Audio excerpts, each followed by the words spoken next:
সল্টলেকে BF ব্লকে park দখল করে যোগা সেন্টার চালানোর অভিযোগ। নিজে চিকিৎসক না হয়েও চিকিৎসক পরিচয় দেওয়ার অভিযোগ। আর অভিযোগ পাওয়ার পরই ঘটনাস্থলে উপস্থিত হলেন বিধায়ক, বিজেপি বিধায়ক বিধাননগরের। তিনি সরে হাজির হলেন যোগা সেন্টারে।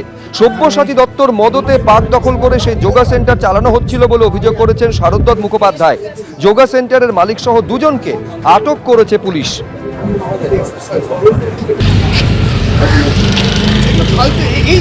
আরে আসুন না, ড্রামা কি আছে? বেআইনি স্ট্রাকচার রয়েছে মাথার উপরে দেখতে পাচ্ছেন। এই বেআইনি স্ট্রাকচারটা বহুদিন ধরেই রয়েছে, প্রায় 8 বছর 9 বছর ওরা বলছেন। মালিককে জিজ্ঞেস করলে কেউ বলতে পারছে না, কে বানাইছে জিজ্ঞেস করলে কেউ বলতে পারছে না, সবাই বলছে কাউন্সিলর স্যার বানিয়েছে। এই ওয়ার্ডের কাউন্সিলর শ্রী সব্যসাচী দত্ত মহাশয়। আমি জানি না এই স্ট্রাকচারের কোনো রকম বিল্ডিং প্ল্যান আছে কিনা, এটা লিগাল না ইললিগাল, এর কোনো ফায়ার লাইসেন্স আছে কিনা, এর কোনো ট্রেড লাইসেন্স আছে কিনা। কেন এখানে কিন্তু পয়সার বিনিময়ে যোগা ক্লাস নেওয়া হচ্ছে। উনার কিন্তু পারমিশন লেটার নেই, উনি গিয়ে টাকা জমা দিয়েছেন। বোল্ডার ছিল মাঠের মধ্যে, পরিষ্কার করে ফেলেন, কোনো পারমিশন নেই।